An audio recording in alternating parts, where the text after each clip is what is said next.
quel est le pourcentage de consommateurs québécois qui ne font pas faire une inspection pré-achat avant d'acheter une maison?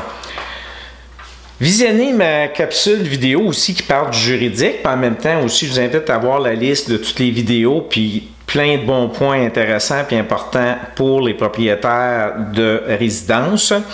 Parce que l'achat d'une maison peut être un rêve, mais peut devenir aussi un cauchemar. Donc, protégez-vous.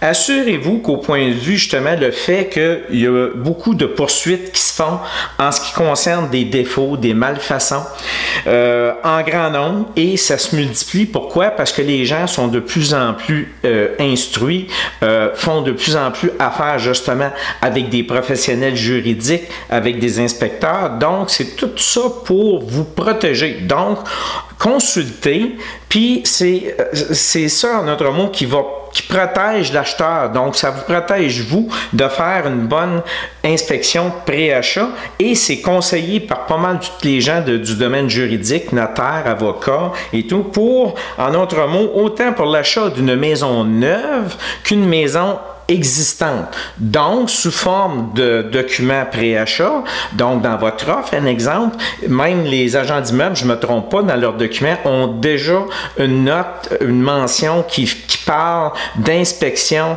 du bâtiment. Comme quoi que si jamais vous le refusez, vous n'en faites pas faire, ben c'est vous qui allez être responsable de ne pas l'avoir fait faire. Et aussi, c'est que ce que ça vous donne la possibilité d'annuler complètement, en d'autres mots, la transaction qui est en train de se faire. Donc, ce qu'on appelle, c'est conditionnel à une inspection pré-achat. C'est quoi qu'on parle ici? On parle des malfaçons, on parle de vices cachés, des vices apparents, on parle autant de défauts de construction, de rénovation. Et la question qu'on se pose, c'est qui est responsable, puis pour combien de temps? Puis responsable de quoi? Donc, c'est responsable d'un non-respect des codes, des lois, des réglementations, des protocoles, tout ce qui touche, mettons, les normes de la construction, tout ça, qui serait obligatoire, autant que si vous avez eu un plan de vie d'un architecte ou d'un technologue, puis il vous dit qu'il faut faire les travaux de telle façon, et c'est de même que vous avez eu votre permis de la ville aussi, il faut respecter, c'est obligatoire, il faut suivre les directives. Peu importe que ce soit le développeur-contracteur qui, en passant tout de suite en partant, a une garantie minimum de 5 ans. En ce moment, c'est GCR, c'est le gouvernement, la Régie du bâtiment du Québec qui donne la garantie maison neuve. Autant un propriétaire autocontracteur, ça veut dire il construit la maison lui-même, autant un gestionnaire de projet qui doit détenir une licence de la Régie du bâtiment du Québec, autant un entrepreneur général licencié à BQ, propriétaire rénovateur, ça veut dire quelqu'un qui achète une maison puis qui décide que lui, il fait tous les travaux lui-même, puis on entend parler souvent aussi de flip, mais il faut faire très attention parce que ça n'enlève pas leur responsabilité, qu'il faut absolument qu'ils suivent les normes, puis tout ce qui est légal au point de vue de la construction au Québec. On parle autant aussi d'un propriétaire qui va être un donneur d'ouvrage, ça veut dire il va donner ses travaux, un exemple, finir le sous-sol, tout ça, à un entrepreneur, soit général ou des spécialisés. Ça veut dire il va embaucher un électricien, il va embaucher un plombier, il va embaucher un gars de plâtre, un peintre.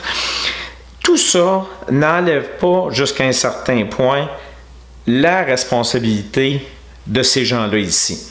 Un exemple, vous êtes donneur d'ouvrage, vous avez donné un contrat à un entrepreneur général et pour raison X, 2 ans après qu'il a fait des travaux pour vous, la compagnie n'existe plus, il a fait faillite ou autre et vous avez une poursuite 3 ans après avoir fait faire les travaux. Donc, vous êtes responsable, vu que vous avez été le donneur d'ouvrage, vous êtes responsable que la maison aurait dû être construite puis rénovée en suivant tous les bons codes, les bonnes normes. Sur le prochain tableau, je vais vous parler en ce qui concerne la limite de temps qui touche les responsabilités. Prévenir est de beaucoup mieux que de guérir. Pensez-y. Au point de vue du nombre d'années de responsabilité, écoutez, selon mes formations et les lectures que j'ai faites dans le passé, il n'y a pas de limite de temps pour la responsabilité de travaux qui ont été mal faits. Donc, des vices cachés, des vices apparents ou des malfaçons.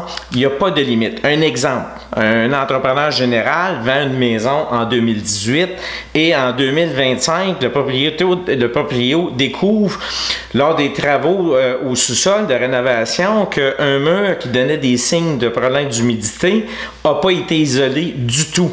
Donc, on ne peut pas, même si ça fait depuis 2 ans que la garantie est terminée, on ne peut pas enlever la responsabilité de l'entrepreneur. Donc, il est toujours responsable à ce que les travaux auraient dû être faits de la bonne façon.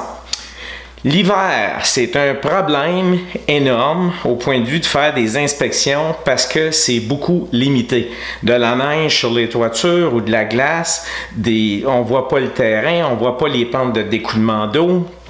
On ne voit pas si le terrain est endommagé, si les terrasses sont en bonne condition ou s'ils ont besoin d'être refaites au complet. C'est vraiment, en d'autres mots, la parole du vendeur de dire « Non, non, j'ai pas de problème dans la cour ». Écoutez, c'est une situation qui est difficile parce que je l'ai vécu à travers de plusieurs clients qui ont eu des difficultés et des mauvaises aventures. C'est pour ça que je vous disais sur l'autre tableau, un rêve peut devenir, en d'autres mots, un cauchemar si c'est pas bien planifié à l'avance puis on reste pris avec des problèmes importants.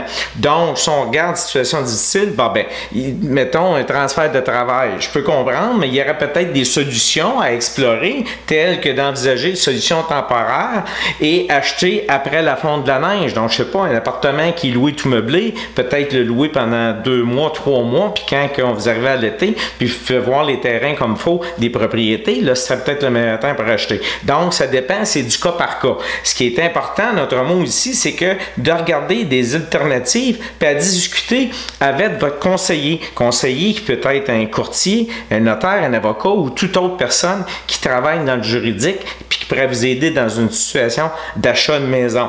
Et c'est important, consulter avant.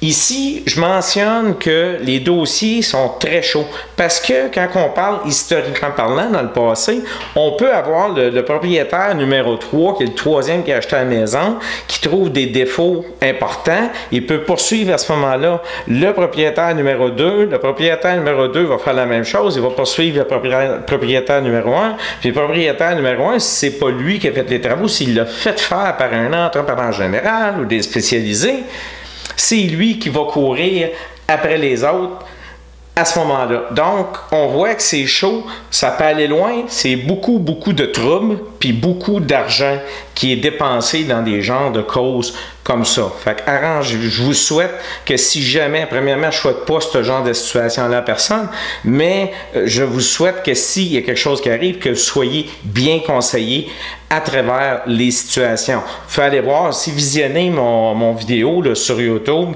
dans ma série de vidéos, allez voir le juridique.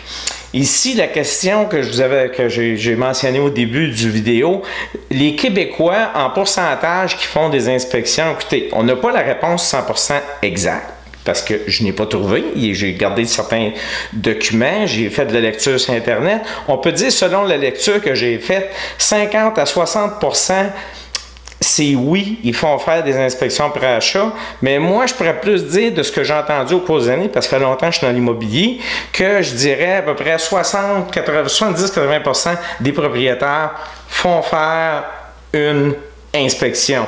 Donc, c'est là pour vous protéger.